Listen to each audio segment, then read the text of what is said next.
Halo semua, kembali lagi di channel Naik Level. Pada video kali ini saya ingin membahas analisa saham HMSP ya, atau HM Sampurna.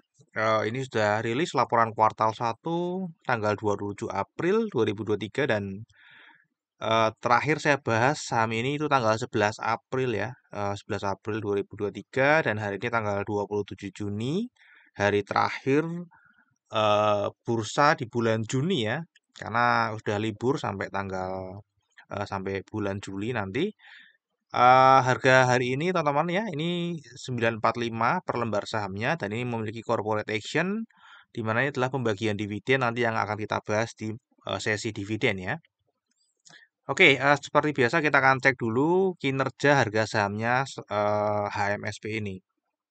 Ya, kalau kita lihat untuk jangka panjang ya, dari 1 tahun sampai 10 tahun ke belakang ini sedang floating minus semua ya. Namun untuk 6 bulan ke sini ya, itu ada yang floating profit 6 bulan, kemudian ini masih negatif. Jadi hanya harga 6 bulan yang lalu yang positif dan year to date itu sudah mulai positif teman-teman ya. Harga tertinggi setahun terakhir ada di 12.35 dan terendahnya pernah di 7.80.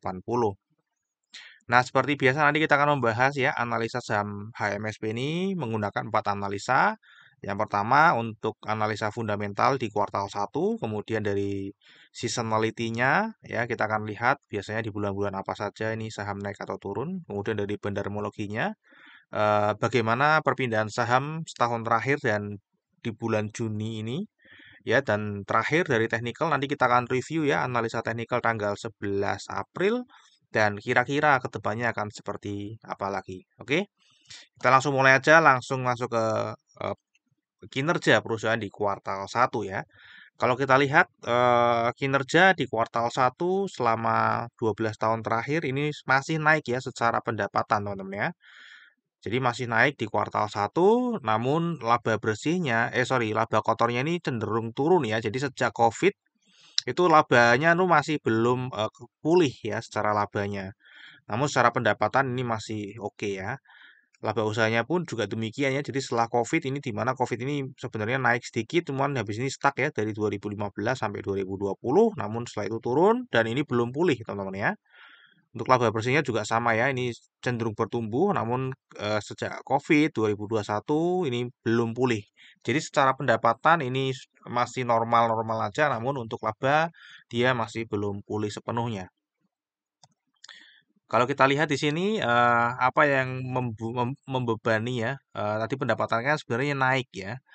Pendapatan sebenarnya naik, namun labanya itu belum naik-naik itu karena beban pokok penjualannya memang naik teman-teman ya. Naik dari yang biasanya hanya sekitaran 76, 75, 78 ya di kepala 7, sekarang sudah masuk ke kepala 8 ya sehingga itu mengurangi atau menggerus laba.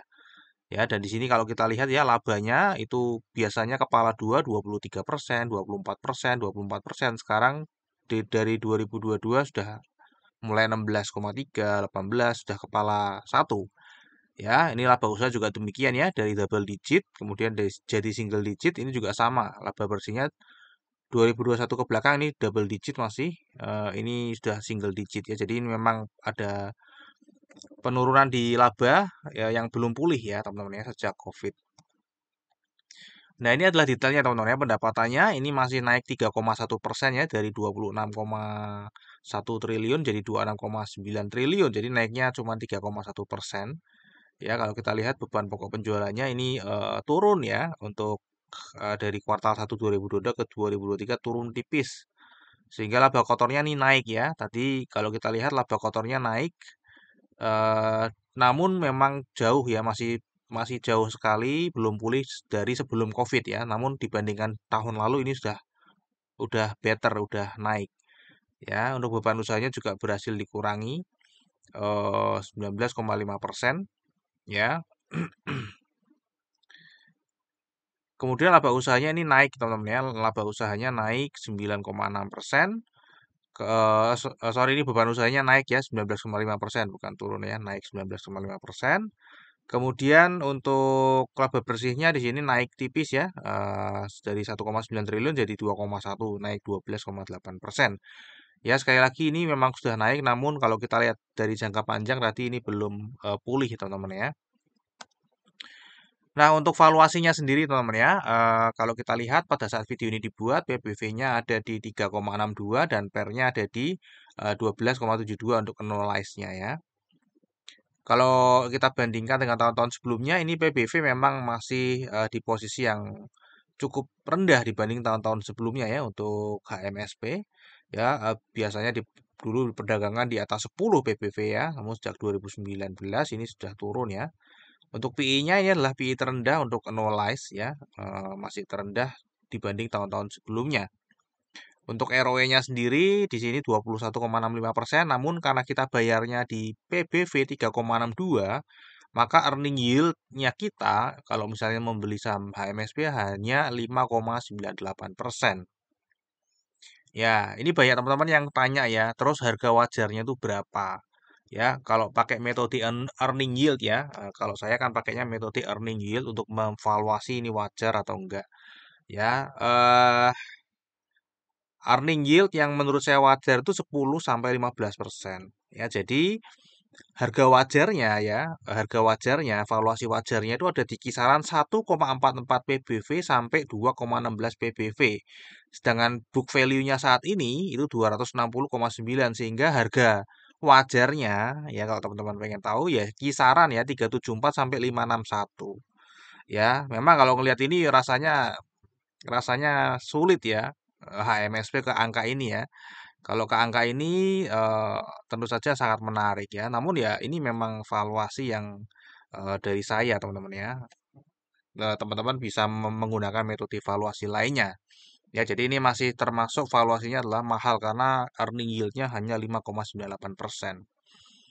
Ya, jadi ini teman-teman ya, harga wajarnya kalau teman-teman selalu banyak tanya di kolom komentar ya, 374 sampai 561. Nah, artinya earning yield-nya adalah 10 sampai 15%. Oke, untuk dividen sendiri tadi sudah ada ya corporate action di mana ini sudah membagikan dividen dan dividennya ini sesuai prediksi di video saya tanggal 11 April ya 54 ada plus koma tujuhnya sih ya harusnya dulu kemarin cuma 54 aja. Ternyata ini 101,3% ya. Waktu itu saya predik cuma 54 atau 100% dari laba. Ya, ini sudah come date 19 Juni dan paymentnya hari ini teman-teman ya. Hari ini payment date-nya. Jadi teman-teman kalau misalnya punya saham ini mestinya hari ini sudah terima ya. Dengan yield-nya ini 5,79%. Ya, kalau kita lihat ya di tahun 2023 itu sudah muncul kinerja kuartal 1 di mana tadi sudah disebutkan juga di fundamentalnya naik dibandingkan 2 tahun lalu namun memang masih di bawah tahun-tahun sebelumnya. Ya, jadi kalau dari sini aja teman-teman ya, kalau dari sini aja kita estimasikan yield-nya tahun depan itu adalah membagikan 74 ya. Dengan harga saat ini 945 maka yield-nya 7,8%. Jadi sebenarnya masih cukup tinggi ya teman-teman ya. Namun data ini kan masih terlalu sedikit ya karena masih ada 3 kuartal yang belum muncul di sini ya. Namun kalau kita lihat ya kalau misalnya kinerjanya sudah pulih nih ya, kayak gini kan pulih ya, 74 ya masih sama, kira-kira 7,8%. Ya, annualize-nya sama dengan 2020. Oke, ini dari sisi dividennya teman-teman ya. Kemudian kita cek dari seasonality-nya. Untuk seasonality-nya, eh sayang sekali ya, kemarin bulan Mei sebenarnya di video saya yang sebelumnya potensi untuk naiknya 50%, namun ternyata masih turun. Ya, dan di bulan Juni ini masih apa ya, nggak tahu nih kena apa ya, selalu merah ya, nggak pernah di bulan Juni saham MSP itu naik ya. Nanti di bulan Juli, Agustus, dan September ini juga potensi untuk naiknya sangat kecil, jadi peluangnya hanya di bulan Oktober nanti untuk naik ya. Hanya itu pun hanya 60% teman-teman ya. Jadi di tahun ini dia hanya baru naik di bulan Januari sampai Februari, sisanya apakah akan merah semua? Ya kita nggak ngerti, nanti kita akan lihat bersama-sama. Nah, untuk bandarmologinya sendiri ini masih sama, belum ada perubahan ya. Masih pemegang sahamnya Philip Morris 92,5% dan masyarakat 7,5% ya, ini batas minimum. eh Jumlah pemegang sahamnya ini sudah mulai ada perubahan ya, di mana di video sebelumnya ini negatif semua. ya di bulan April mulai ada penambahan positif ya, positif sudah mulai optimis. Jadi investor retail sudah mulai optimis dengan saham HMSP ini. Kemudian kalau kita cek di sini partisipasi asing tidak mencapai 30% ya. Jadi kita bisa abaikan saja. Namun kalau kita lihat di 2023 ini investor asing sudah buang barang cukup banyak teman-teman ya. Dan di kuartal 2 ini juga setiap bulan selalu buang barang. Nah, kalau kita cek detailnya teman-teman ya, cek detailnya dari setahun yang lalu, dari bulan Mei 2022 ke Mei 2023, itu kalau kita lihat kepemilikan terbesarnya ada di lokal ID ya. Jadi investor retail lokal ini memiliki saham terbesar meskipun ini cenderung turun masih ya masih cenderung turun dan namun kalau kita lihat ya lebih detail di sini 3 bulan terakhir sorry 2 bulan terakhir ini memang naik ya secara kepemilikan tadi ini inline dengan ini ya April Mei ya teman-teman ya April Mei ini jumlah investornya bertambah kepemilikannya juga mulai bertambah ya. Namun secara keseluruhan ya, kalau kita lihat dari Mei ke Mei ini masih terlihat akumulasi karena investor retail lokalnya masih cenderung minus negatif ya. Dan apa ada beberapa oleh reksadana lokal ini yang masih membeli ya teman-teman ya, secara jangka panjang ada sekuritas juga yang menambah di sini dan investor asing secara total masih mengakumulasi saham ini. Ya, namun kalau kita lihat lebih detail, 2 bulan terakhir sudah mulai distribusi ya. Jadi setahun terakhir masih akumulasi. Nah, kalau kita lihat di bulan Juni ini, ya, bulan Juni ini, kalau kita lihat ya, dari apa bandar detektor ini terlihat netral, teman-teman ya. Lihat netral. Kalau kita lihat dari overlay-nya Bandarmologi sebenarnya turun ya, jadi sedang distribusi. Dan kalau kita lihat dari broker samurnya sebenarnya ya distribusi namun sangat tipis ya sehingga terbacanya netral ya. Jadi kita bilang ini netral aja teman-teman ya. Oke, ini adalah analisa teknikal tanggal 11 April ya. Waktu itu saya mempredik harganya akan turun sampai 780 ya karena ini masih ranging ya di area 780 sampai 1170. Ya, ternyata kalau kita lihat nah ini di sini saya ya memang cenderung bergerak turun namun turunnya tidak setajam dari prediksi saya ya. Hanya sampai ke 9 berapa ini? 935 ya. Sorry, hanya sampai 935 ya. Sampai di sini aja teman-teman ya. Jadi belum sampai 780. Nah, kira-kira arah harga sahamnya ke depannya akan seperti apa ya? Nah, kalau saya sendiri sih ini kan habis come date ya, habis dividen. Biasanya memang habis gap gini dia turun ke sini kemudian dia akan sideways dulu ya dia akan sideways di sini. Nah, saya sih tetap memprediksi ya ini akan turun ya. Akan turun ke mungkin ke 880 dulu ya. Mungkin bisa naik lagi ke sini, mungkin sideways di sini teman-teman ya.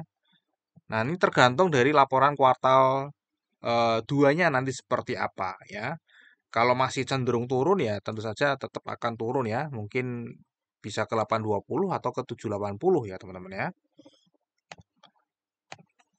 Oke, ini dari analisa teknikal ya, kira-kira arah harga sahamnya akan ke situ teman-teman ya. Terakhir kita resum ya. Jadi secara fundamental nanti kinerja jangka panjangnya naik, kinerja jangka pendeknya naik, valuasi masih terbilang mahal. Ini rutin bagi dividen, forecast-nya 2024 saat ini adalah 7,8% ya. Tentu saja ini bisa berubah nanti seiring eh, rilisnya laporan keuangan.